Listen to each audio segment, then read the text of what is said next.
Today, we are looking at fire prevention and moving on to emergency management for the last Toolbox talk of this month.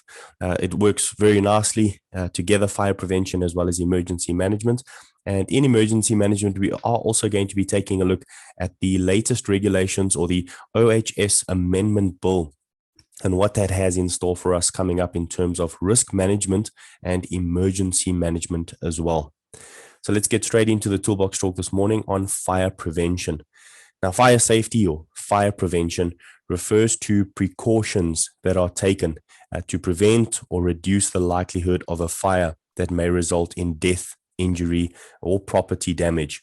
Also to alert those in a structure to the presence of an uncontrolled fire in the event one occurs, and allows them to be better able to be treated, those threatened by a fire to survive, as well as to reduce damage caused by a fire. Now, this is fire safety or fire prevention. In terms of being a plumber, you constantly are performing hot works, whether it be welding, soldering, or perhaps even working with tools that create a heated environment. And so fire is generally a risk for many of the scopes of work that we perform. And so it's very important for us to have some sort of fire safety procedure or fire prevention procedure. You'll notice that this refers to precautions. So we do not want to react in a situation. We want to be proactive. In other words, we want to precaution. In other words, something before it happens. We need to take the necessary precautionary measures. And this is so that we can prevent something from happening. Now, we then have the reactive measures of fighting a fire should one happen. In the unlikely event that a fire does start, we obviously also want to know what to do in order to stop a fire from spreading and becoming uncontrolled. So we also want to ensure then any fire safety measure must also include planned construction of a building, as well as any planned implemented fire safety measures in structures that are already standing. And then also teaching these types of fire safety measures to the occupants of a building. Now, currently the standard states that a building or a person that is inside a building should generally know and understand the regulations or policies and procedures of a building as set out by the signage that you see. Where you see a green man running, that is your exit sign. Where you see a fire extinguisher, the red arrow, that is the location of firefighting equipment. And then the evacuation route with the arrows pointing out to the nearest exit is what you must follow in terms of being evacuated or in a fire emergency to exit a building safely.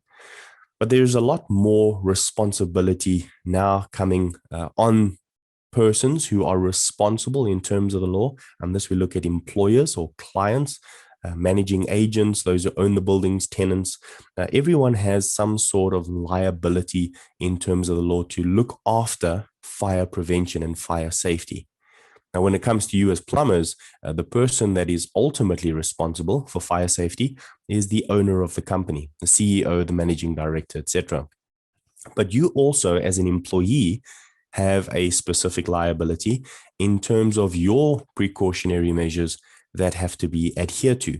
So when the company implements a policy or procedure, you have the responsibility to uphold that policy and procedure.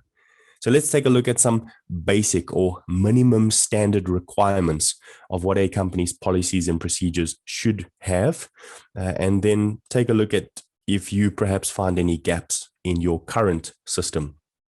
Perhaps you find that you have more than what is required.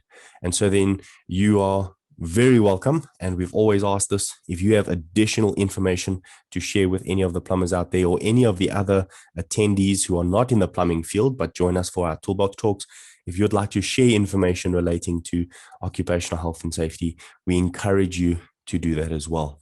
Now, to understand fire precaution, we need to first understand fire. And we start by looking at the fire triangle.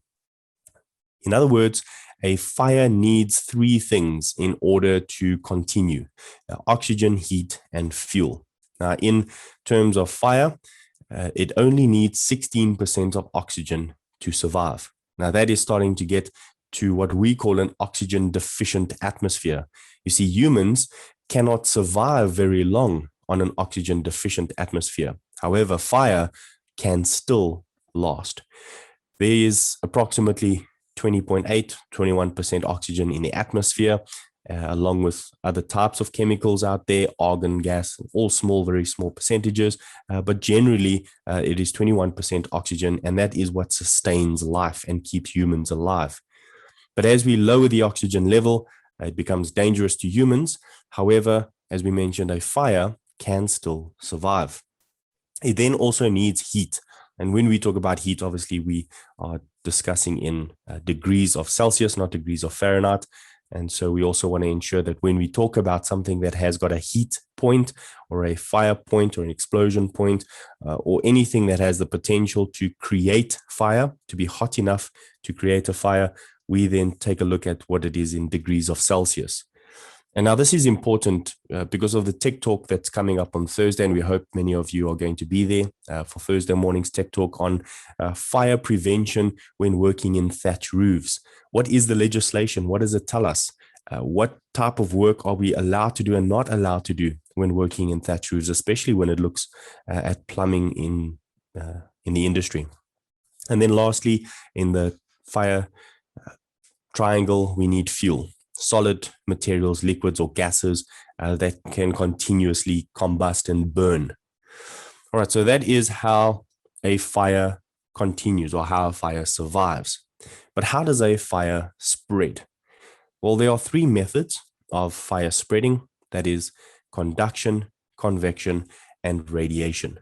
Let's take a look at convection. Convection is there on the right-hand side. As you see, heat or the hot air actually rises from a fire. Now, this is what we call convection. Convection is the transport of heat by movement of the heated substance. So over 4/5 of the heat of a fire is dispersed into the air. So the majority of the heat of the fire is actually dispersed around the actual fire. And other gases do this as well. Now, when heated, air becomes less dense than the surrounding atmosphere. And when it is mixed with gases produced by the fire, this all moves upward, forming what we call a convection current. And this convection current then carries the heat and smoke away with them. And this rising air is very likely to be extremely hot. And so other things that are in that vicinity can catch alight and obviously combust as well. Most people can inhale this superheated air and can damage the internal organs. It also has the potential for burning your lungs and killing a person. And most of the time, people do not die from burns or inhalation of burns. They actually die from the inhalation of smoke. And this is because of that convection. That fire pushes the air away from it, as well as the smoke that then pummels into the atmosphere around us. We then look at radiation. That is to the picture on the right-hand side, where you have radiation then being able to move from one point to the next without actually touching the other thing. So objects that are in the neighborhood of a fire are exposed directly to what we call radiant heat from the flames. So if you think of an illustration of perhaps somebody that's braaiing, you want to check if those coals are nice and hot. You put your hand not on the coals to check whether they're hot, but just maybe a few centimeters above the grid to see if it is at the right temperature for you to start cooking. Now, you're not actually touching the fire at this stage. You're not touching the coals that are actually burning. You are feeling the radiated heat or the radiation of heat that is coming off of those coals that are actually burning. And you will then be able to feel if it's too hot or too cold, and you need to obviously put in more coals. And this is what we call radiation or radiated heat. Now, if something is in a close proximity to something that is burning, as we see in this instance, boxes are burning on the left-hand side and they move over to the right-hand side and start burning as well. This is because the area between them is the perfect distance for that combustible material to spontaneously erupt, but not really spontaneously. It's actually because of radiation. Now, the last way that a fire can spread is conduction. And conduction also very important because some materials like steel can resist high temperatures without igniting. So you can heat up steel and it's not going to burst into flames the same way you would heat up a cardboard box and it would automatically start a fire. But what it does do is it conducts heat. And what this can actually occur is if it heated up enough, although it won't burn or turn into flames, whatever it is touching that is combustible may. And so this type of conduction, if you think of somebody who welds a pipe on the one end, if you're holding a bit too close to where the welding is, you'll feel that the pipe starts heating up. And if you touch it, you can actually burn your hand, but there is no fire. But put a piece of paper there, put a little bit of dry grass, perhaps even thatch roofing, and now you can see the potential for fire to start. And that is why it is so important for us to understand what is fire, how does it spread, so that when we are performing our specific duties in terms of heated appliances or electrical equipment that we are using to perform plumbing in areas where there is a potential for fire risk, we need to be on guard for the 3 ways that fire can spread. Now that we know how fire spreads, we need to take a look at the types of fire, or what we call fire classes. And this will help us then to identify fire equipment that can prevent or stop these fires from getting out of hand. Now, we want to do all your proactive approaches before these few slides. We want to implement policies and procedures. We want to put training in. We want to have fire extinguishers available. But now we're getting into the reactive side of fire. So if a fire does start, we don't want it to get out of hand. And so we want to control fire. Now, there are 5 different fire classes. That is A, B, C, D, and K. It's very easy to remember these. A leaves ash. So very simple. Fires are defined in ordinary combustibles such as wood, paper, cloth, rubber, and many plastics. And this is because it leaves ash behind. So then you know if it leaves ash, that is going to be a class A fire. Then class B, boils. All right, so boiling things is obviously a liquid. So class B fires are fires in flammable liquids such as gasoline, petroleum, tars, oil-based paints, solvents, and alcohols. And they can also include flammable gases such as propane and butane. But they do not include fires involving cooking oils. Why is that? Well, that is left for the class K, or anything that you couldn't find in a kitchen in terms of boiling oils and grease. So there, it's very simple. A leaves ash, B boils in terms of flammable liquids, and the K is for the kitchen or cooking within a kitchen in terms of cooking oils and grease. Now, class C and class D, one is for current. So if it has a current inside of it, that means it's an electrical fire. So that would be class C.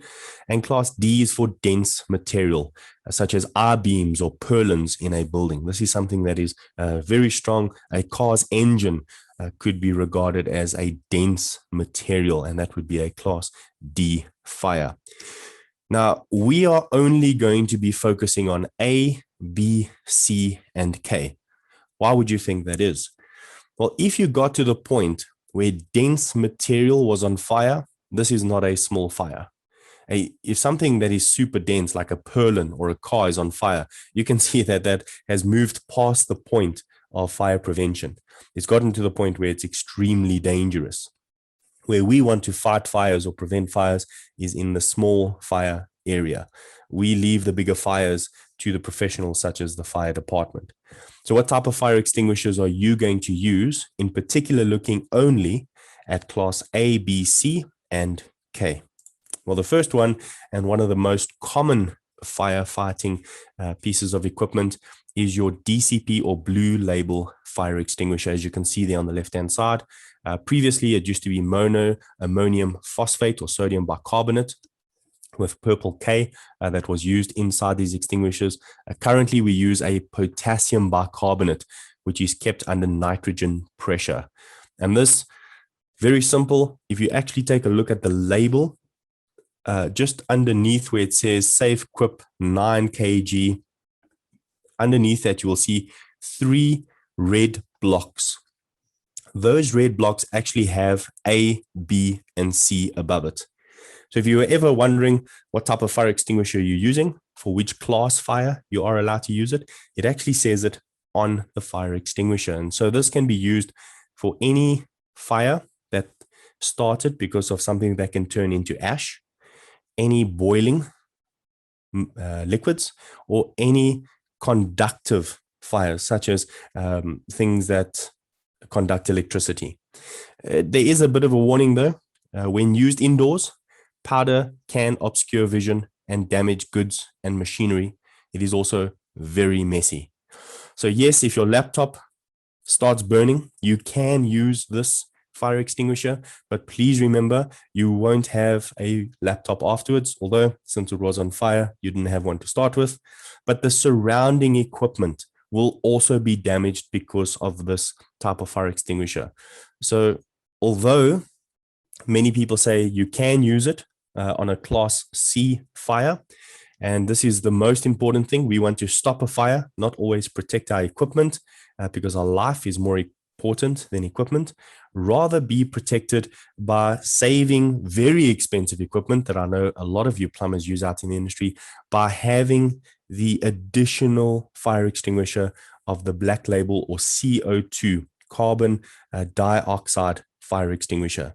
This is the perfect fire extinguisher because it helps with non-flammable gases that are highly pressurized. The pressure is so great that it is not uncommon for bits of dry ice to shoot out. So this is an extremely good one, in particular for cooling down and resolving fires involving electrical apparatus. Again, you can see those two red blocks for B and C. So it's good for boiling or conductive fires. Now, this is what we would use specifically for class C fires, and we would have an additional fire extinguisher, your A, B, and C, or blue label fire extinguisher, and we would use that mainly for A and B. However, if you have one or the other, they are two of the most widely used fire extinguishers out there, but each of them has its pros and cons. However, they can extinguish either an A, B, and C for your blue label, or your B and C rather, for your black label or CO2 fire extinguisher. Now, as we mentioned, we are going to be looking at class K as well. And this is where we look at a cream label or a foam label.